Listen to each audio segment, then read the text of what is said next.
All right, so this is going to be the first installment of Technique Tuesdays. So the first technique that we're going to go over right now is going to be the turning back hook kick, or some people call it the turning back wheel kick.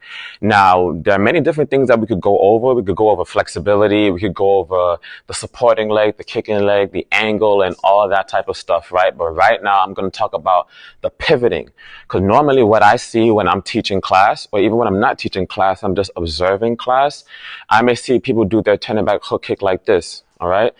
So I want you guys to watch my pivot foot. All right, now watch again. Let me do on the other leg. Watch again.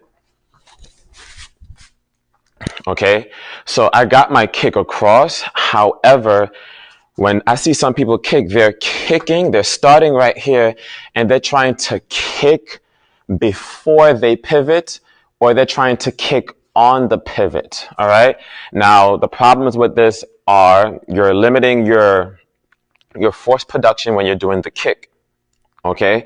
And then the follow through is kind of messy. It's not as fluent as it should be.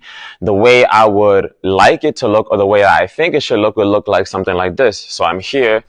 Let me fix this, make it face me for a second. I'm here, and then like that, all right? Or maybe say the other leg. I'm here, turn, like that. Now, I feel like when I follow through, I can follow through more comfortably. And the reason why I could follow through more comfortably is my pivot foot position before the kick. All right. So look how I would like to do it, and how I would like you to at least try to do it if you're not doing it already. So instead of doing this and kicking on the pivot, you want to turn your heel past your target. So let's say you're my target, right?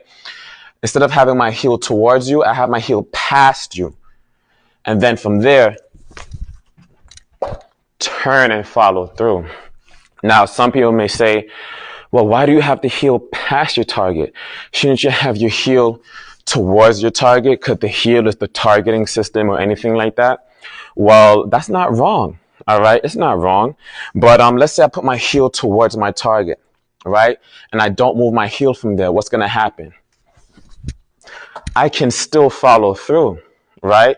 But look at this follow through, the other follow through. I follow through to the point that I hit this by accident. So if I hit this by accident and I follow through, this, not really the same way, but which follow through you think is greater?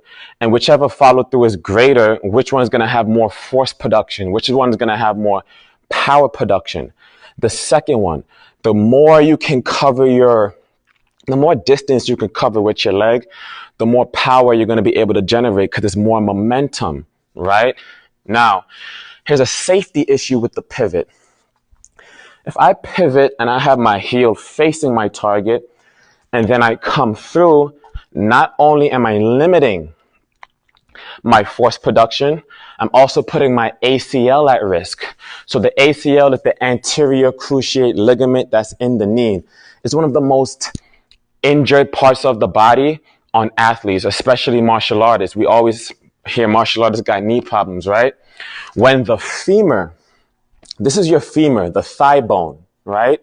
And the tibia, this is the tibia, the shin bone, right? When the most common mechanism for the ACL injury, when something is not hitting the person or hitting the knee, is when the femur is internally rotating. So my thigh bone is coming in, and my shin bone is externally rotating. So we have this opposite force happening, this opposite torque happening, and this excess torque that we're putting on the ACL can hurt the ACL if the femur and the tibia are not aligned properly. Okay, so if I have my heel facing you and I come through, I either have the choice of limiting my force production, or if I want to come all the way through and follow through, then and keep my foot here, I risk having this happen. So look, this was happening. From this angle, this is how it looks. From this angle, this is how it looks. Okay? My knee is no longer in line with my toes. And then I'm at risk of rupturing my ACL that way. So instead of doing that, to keep the knee safe and to put in more force production into your kick, right? I would say have your heel past the target and then follow through. Okay, or do it again. Let me do it again, but with the heel facing the target. If my heel is facing the target, you can still get something in it, right? If my heel is past the target, I actually hit a little bit too far in that, but I guess you see the point based on the ones that I showed you a while ago and the ones that I showed you even minutes ago.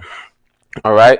So tell me what you know, or tell me what you think down below. And also, I think that people could get better at kicking even without kicking. Right? So you could continue practicing the kicks, but if your body is not, if your glutes, your hamstrings, your adductors, and different parts of your muscles are not fit enough to enter the position and to deliver the force the way it's supposed to safely, and if your knees are not strong enough to handle certain forces, then you could hurt yourself when doing certain kicks. However, I'm helping people right now online, and I'm accepting people right now online to work with me. Between now and this Sunday, which is the 16th, I have 5 spots open. I think maybe right now I actually have 4 spots open. Since yesterday, now I have 4 spots open. It's a one-on-one program that you work with me online. It's a remote program, so you get to work with me from anywhere in the world. You could join from anywhere in the world. And I'm going to be offering these people a 60% discount that's not going to be offered to people 2 to 4 months down the line.